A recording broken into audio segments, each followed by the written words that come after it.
koji se dogodio kod Doma vojske u Novom Sadu u nedelju 7. oktobra, uhapšeno je 56 osoba, potvrdio ministar unutrašnjih poslova Srbije Dragan Jočić. On je rekao da su uhapšene uglavnom pristalice neofašističkog pokreta Nacionalni stroj, ali da među privedenima ima i učesnika antifašističkog skupa koji su u Novom Sadu organizovale neke nevladine organizacije. Policija je korektno reagovala, ali je zabrinjavajuće to što je bilo provokacija i od učesnika antifašističkog skupa, rekao je Jočić.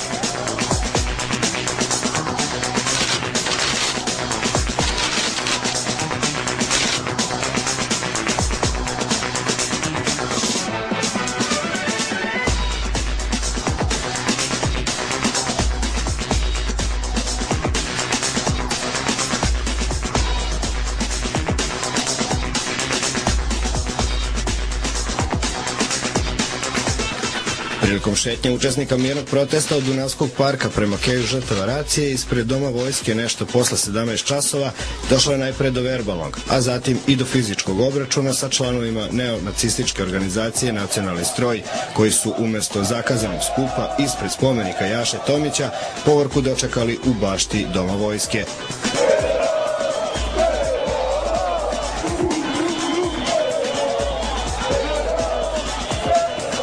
Slutnje da bi susret neonacista i antifašista mogao da preraste u otvoreni sukob, ostvarile su se uprkos velikom broju pripadnika policije.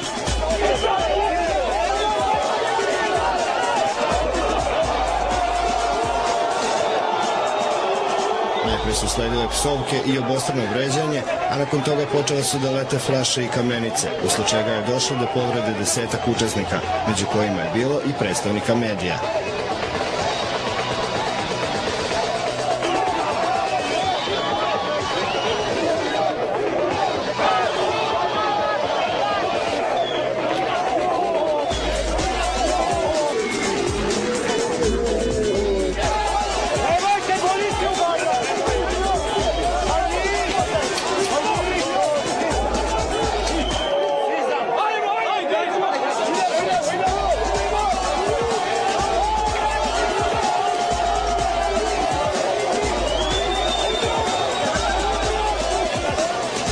Uvidevši da se situacija otrgla kontroli, policija je ušla u baštu Doma vojske i najpre onesposobila strojevce, a potom ih isprovela u vozila koja su bila parkirana u okolini.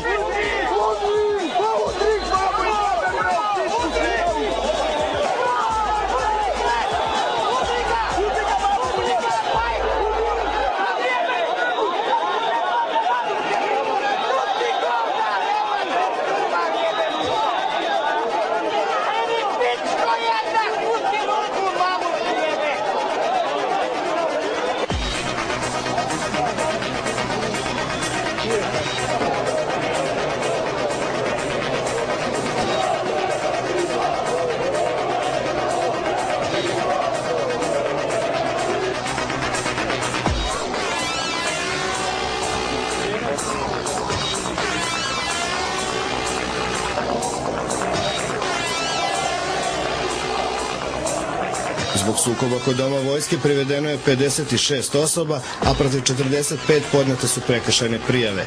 Jednoj osobi određena je zatvorska kazna, dok je protiv dvojice privedenih predmet ustupljen Vojsci Srbije, jer se oni nalaze na odsluženju vojnog roka.